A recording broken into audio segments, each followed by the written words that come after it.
পাবদা মাছের সর্ষে ঝাল মানেই আমার কাছে একেবারে বাঙালির ঘরের স্বাদ।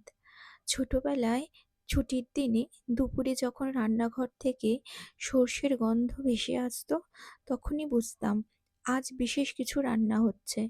গরম ভাতের সঙ্গে সর্ষে পাবদার সেই ঝাল ঝাল স্বাদ এখনো মনে আছে। এখন সময় বদলেছে, ব্যস্ততাও বেড়েছে।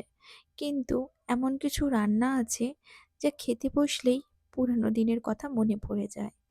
আজকের এই সর্ষে পাবদাও ঠিক তেমনই একটা রান্না।